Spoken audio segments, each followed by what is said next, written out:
Senang sekali pada hari ini mempunyai kesempatan untuk men-sharingkan tentang hal yang sangat penting di dalam kehidupan berkeluarga, yaitu bagaimana kita dapat mendidik anak kita dengan lebih efektif dan lebih efisien. Ya, memang di dalam percakapan dengan banyak orang tua, saya menemukan bahwa pendidikan anak merupakan sesuatu yang sangat digumulkan oleh banyak orang tua. Maka dari itu saya mencoba untuk mempelajari dan ingin men-sharingkan sedikit pengalaman pribadi maupun sesuatu yang saya pelajari. Nah, hari ini kita akan belajar bagaimana mendidik seorang anak yang tidak sabar. Ya, kadang-kadang kita menemukan anak yang tidak sabar. Nah, sebelumnya kita melihat perilaku seorang anak yang tidak sabar. Pertama-tama, seorang anak yang tidak sabar, dia ingin memiliki apa saja yang dia lihat. Dia ingin memiliki saat itu juga. Perilaku semacam ini sebenarnya harus dididik sedini mungkin. Ya, sedini mungkin. Kenapa? Jika kita tidak mendidik mereka sedini mungkin, maka mereka pada waktu menjadi dewasa, mereka akan sangat tidak dapat mengontrol diri mereka sendiri, dan juga mereka akan membeli apa saja yang mereka lihat tanpa mempertimbangkan, tanpa memikirkan apakah mereka sungguh-sungguh membutuhkan apa yang mereka rasa mereka ingin beli itu. Nah, sikap perilaku yang kedua daripada anak yang tidak sabar ialah kalau mereka gagal mendapatkan sesuatu, mereka akan segera marah. Ya, mereka akan marah sekali. Nah, perilaku semacam ini juga harus diberesin, ya, dididik seawal mungkin, ya, seawal mungkin. Karena jika tidak, anak itu pada waktu bertumbuh menjadi dewasa, mereka sulit bertoleransi dengan orang lain atau sulit mengaku akan atau menerima akan kelemahan pribadi, dan mereka kadang-kadang menjadi sangat sensitif dan suka mengkritik orang lain, bahkan sensitif terhadap kritikan-kritikan dari orang lain. Emosi anak yang bertumbuh tanpa bisa mengontrol diri sendiri akan sangat labil, ya, naik turun, ya, tidak baik. Nah, perilaku seorang anak yang tidak sabar yang ketiga yang sering kali kita lihat adalah mereka suka memotong pembicaraan orang lain. Nah, perilaku suka memotong pembicaraan orang lain ini juga harus diubah sedini mungkin. Jika tidak, anak itu akan menjadi seorang yang suka gampang menyinggung perasaan orang lain.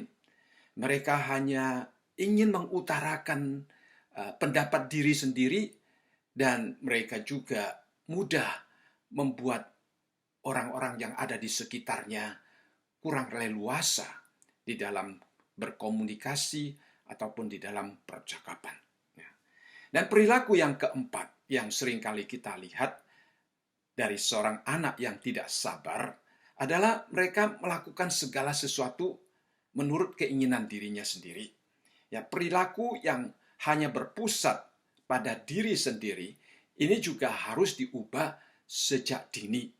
Jika tidak, anak itu akan bertumbuh menjadi dewasa dan menjadi seorang anak yang susah menghargai orang lain. Kadang-kadang kita melihat ada anak yang memang hanya egosentris, dan mereka tidak pernah mau menghargai pendapat orang lain, tidak pernah mau membuka diri untuk mendengarkan orang lain. Bukan saja demikian, anak yang bertumbuh dengan sikap yang demikian, mereka mungkin sangat mudah mencari kesalahan orang lain, atau pada akhirnya mereka sulit untuk bekerja sama dengan orang lain.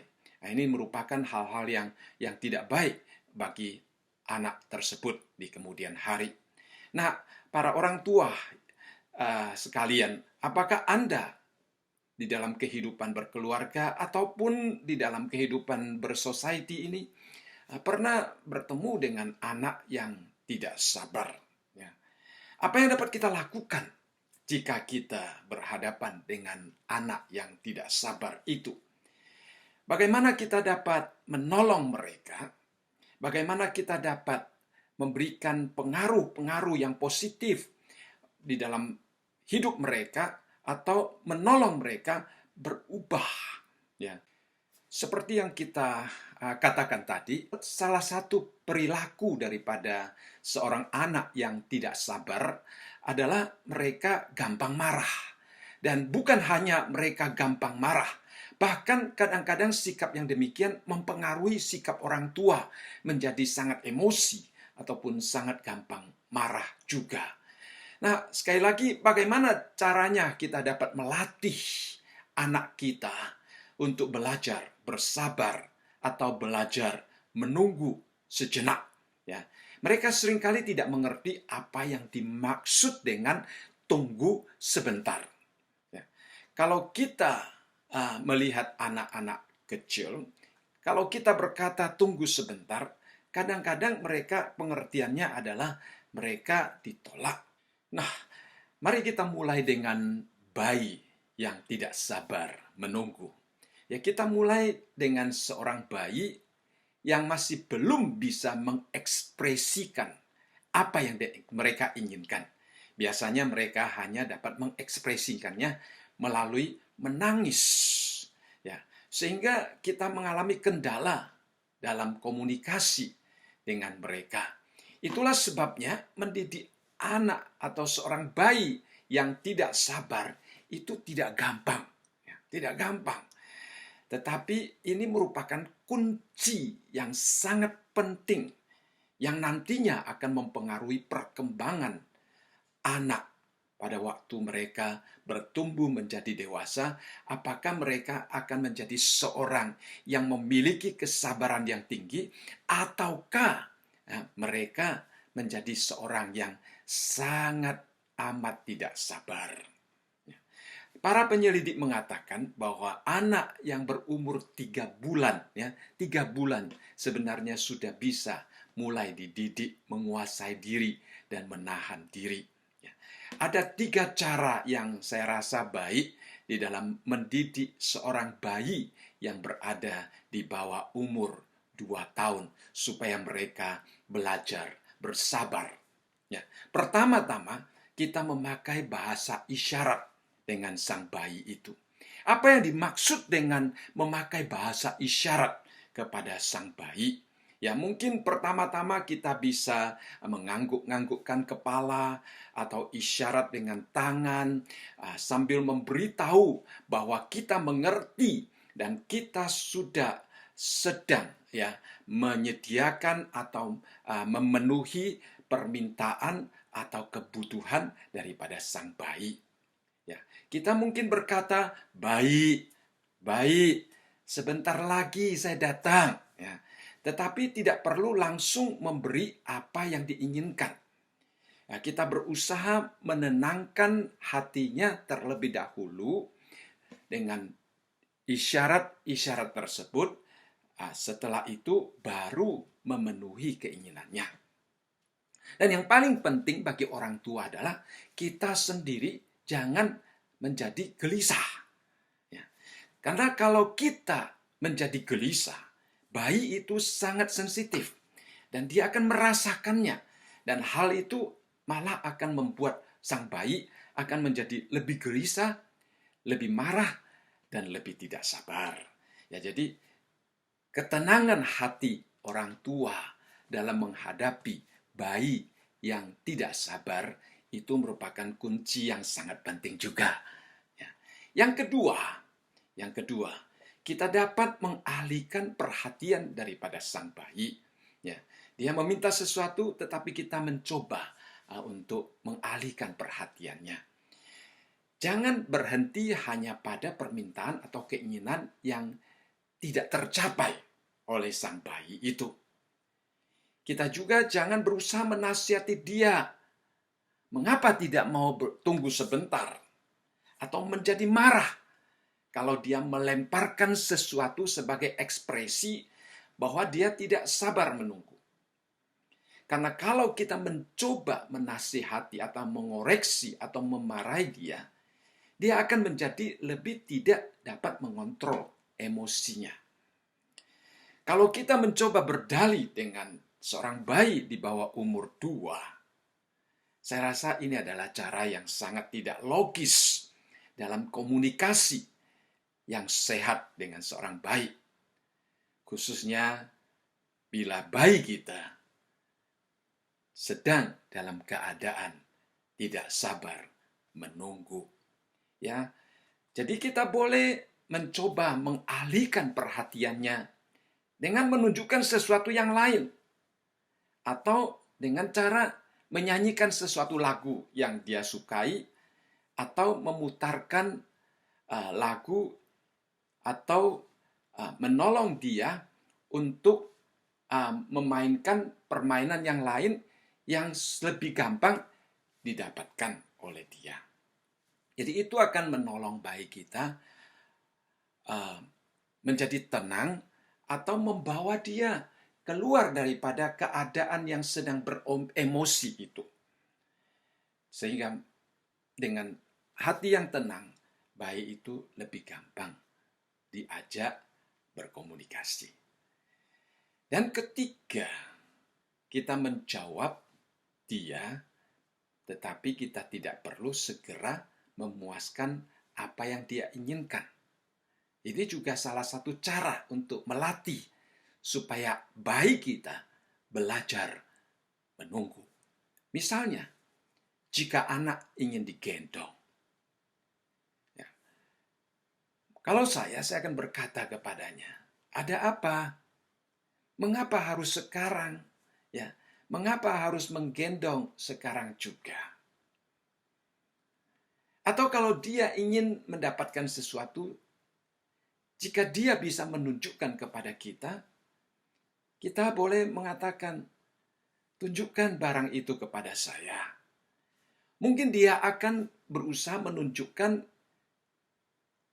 dengan tidak terlalu banyak perkataan, karena masih di bawah umur 2. Mungkin mereka baru belajar berbicara.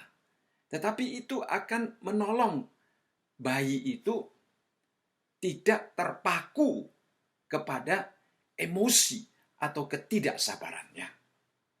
Nah, respons yang demikian sebenarnya adalah sesuatu yang dapat menolong menenangkan emosi daripada sang anak, sekaligus memberitahukan kepada dia bahwa kita sebenarnya ingin memberikan sesuatu kepada dia sesuai dengan apa yang dia butuhkan, tetapi ada waktunya. Itu adalah sesuatu komunikasi yang menolong anak itu. Pada akhirnya kita akan menggendong dia. Pada akhirnya kita akan memberikan apa yang dia butuhkan. Tetapi sebelumnya ada satu proses di mana kita menolong bayi itu belajar bersabar. Mungkin ada di antara kita yang berpikir, benarkah seorang bayi di bawah umur 2 dapat dididik bersabar? Ya. Nah, menurut saya, jawabannya adalah iya. Dia dari kecil sudah mempunyai kemampuan untuk berusaha mengontrol diri. Dan kita harus mendidik mereka sedini mungkin. Kalau tidak, karakter yang demikian akan semakin sulit diubah. Ada orang berpikir seorang bayi tidak mungkin mempermainkan emosi. Sebenarnya seorang bayi berpotensi untuk mempermainkan emosi.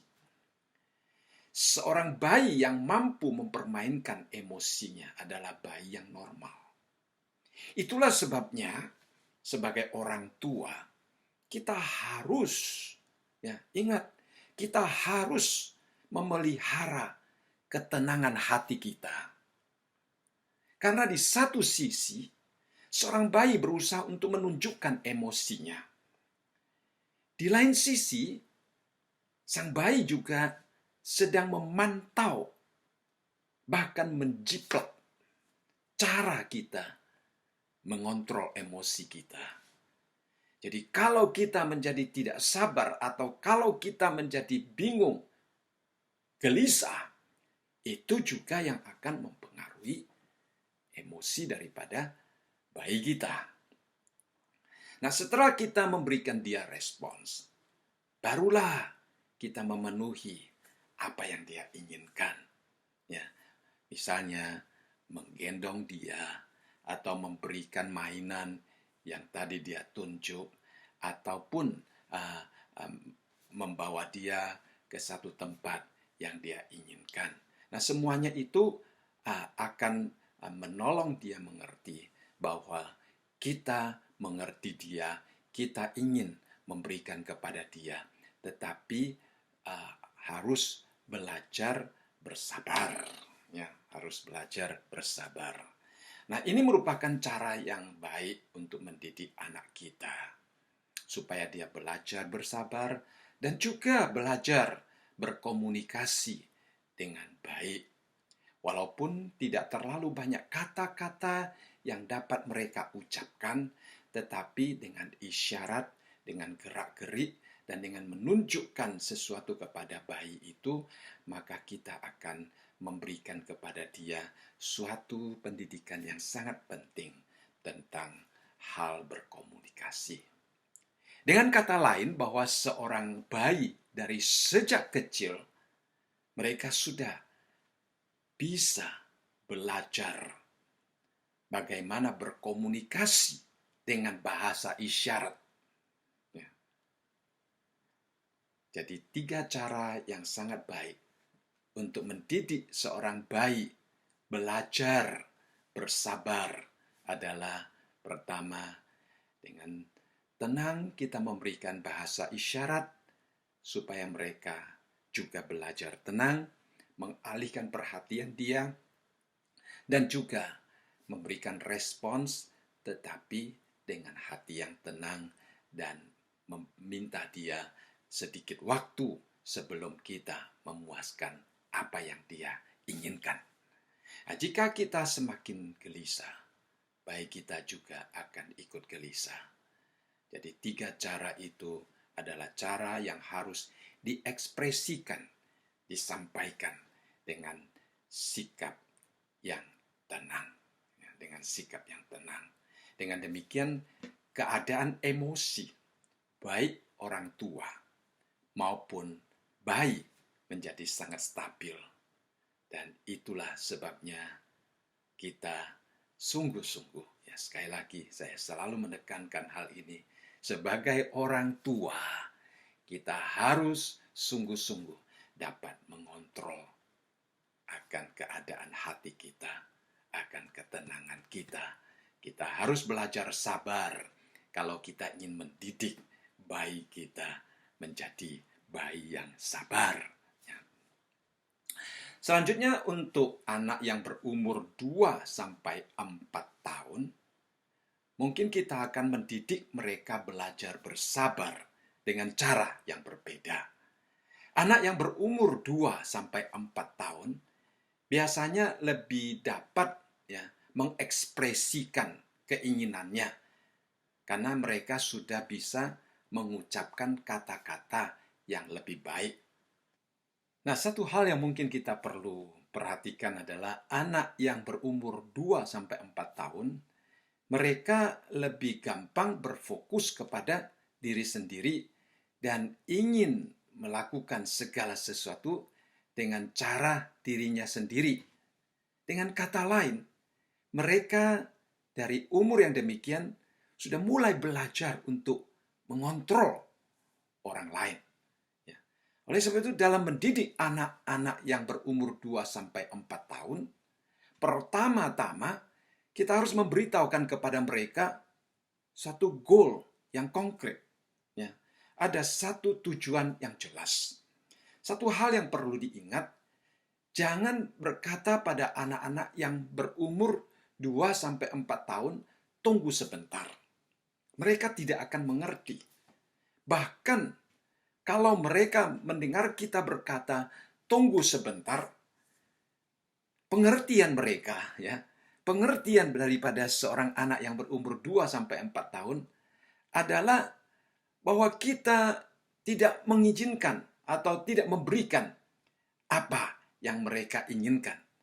Itulah sebabnya kalau kita berkata kepada seorang anak yang berumur 2 sampai 4 tahun, tunggu sebentar. Pada umumnya mereka akan sangat marah, ya. Emosinya akan meledak. Karena mereka tidak mengerti akan istilah ini. Mereka akan merasakan bahwa kita berusaha menghalangi dia mendapatkan apa yang dia inginkan.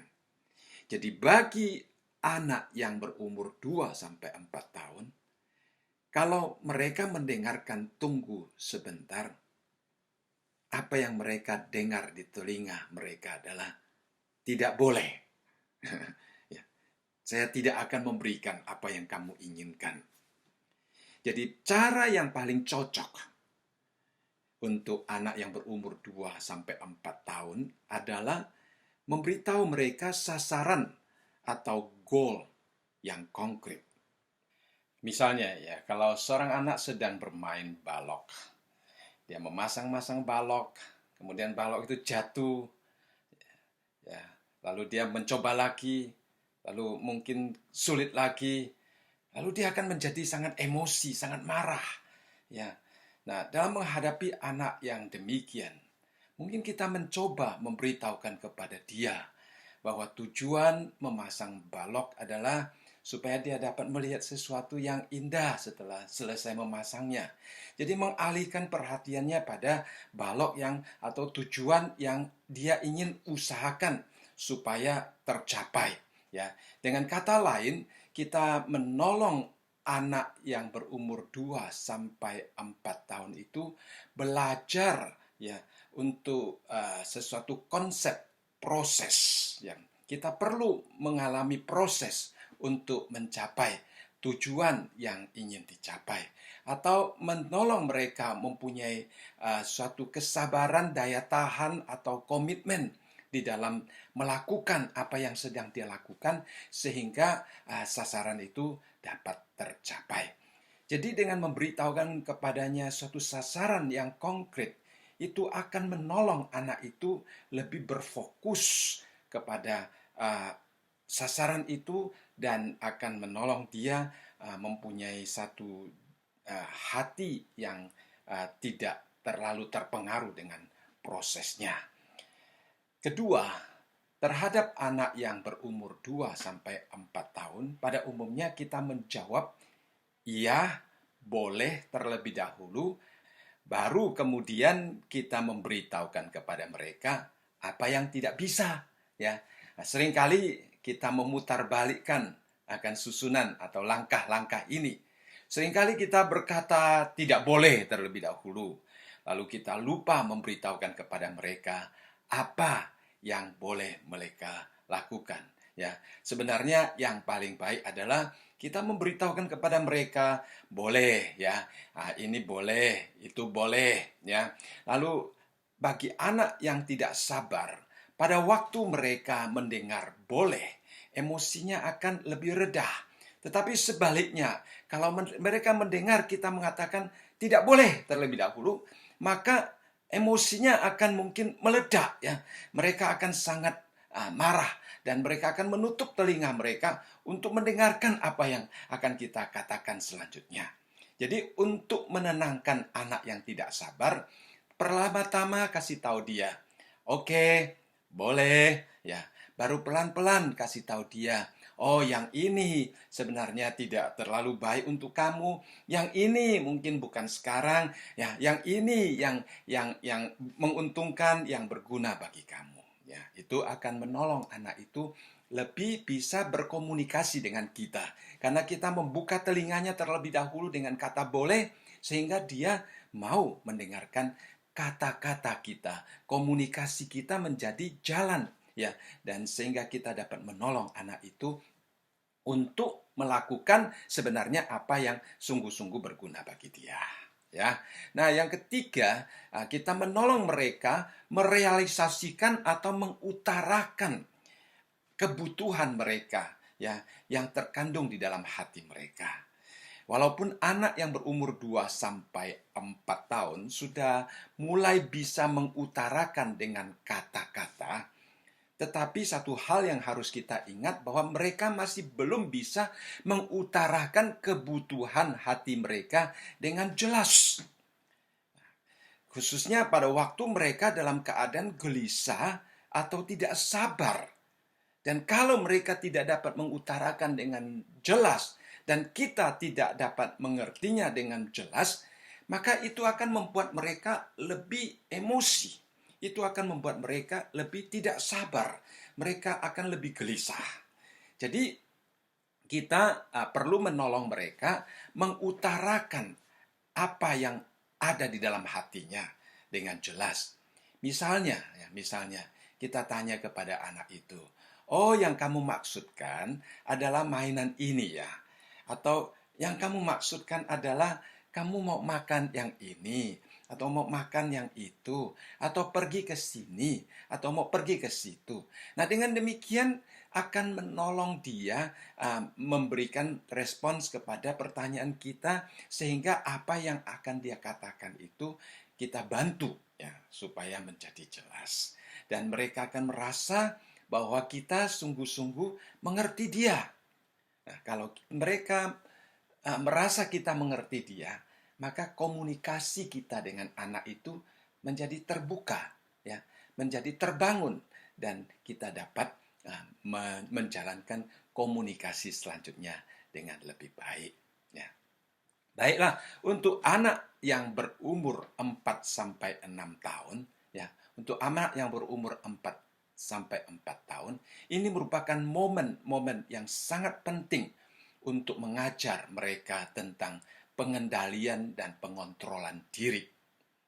Ya, karena ini adalah tahap pertama pendewasaan kemampuan seseorang dalam pengambilan keputusan.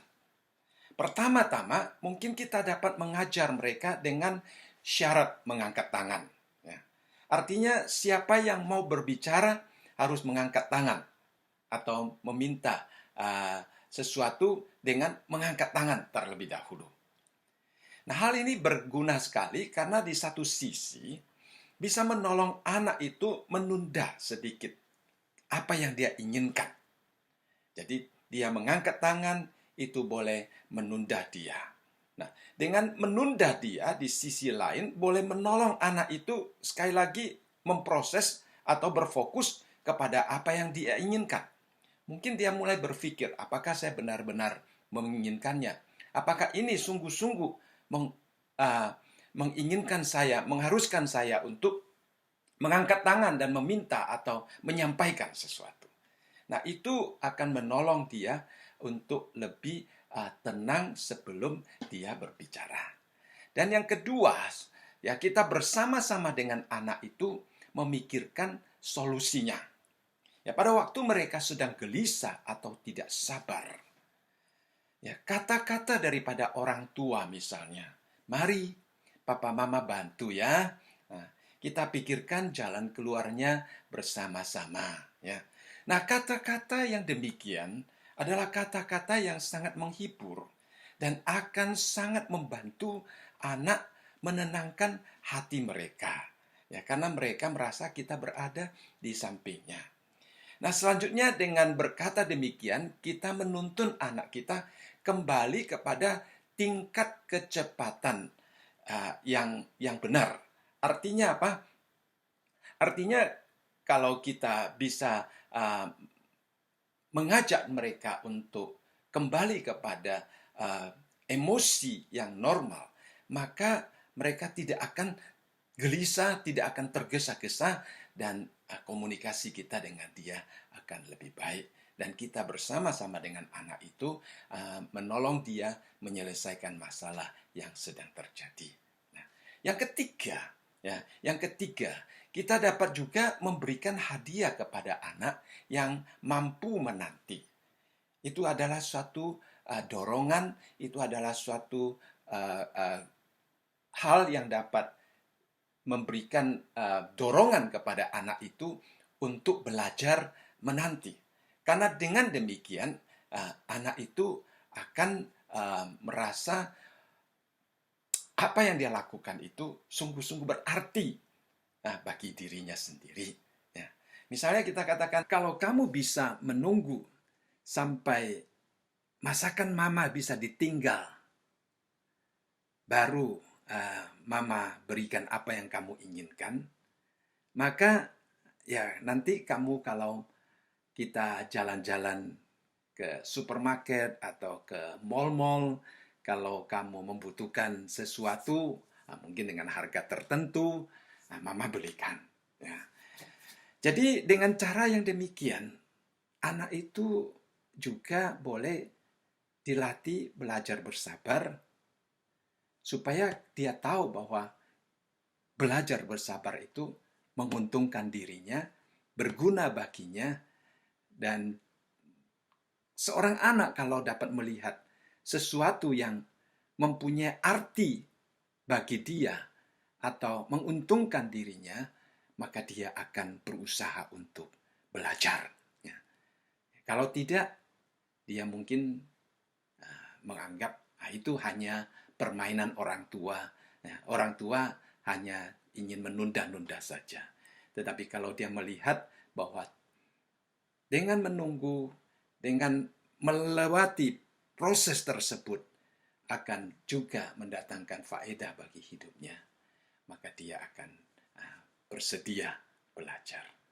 Kiranya hal-hal yang demikian itu dapat menolong para orang tua dalam menghadapi anak-anak yang kurang sabar, supaya dapat mendidik mereka dengan lebih bersabar di dalam hidupnya, sehingga di kelak kemudian hari mereka boleh menjadi orang-orang yang mampu mengontrol emosinya, mampu berkomunikasi dengan baik, mampu untuk hidup di dalam suatu kelompok dengan lebih baik.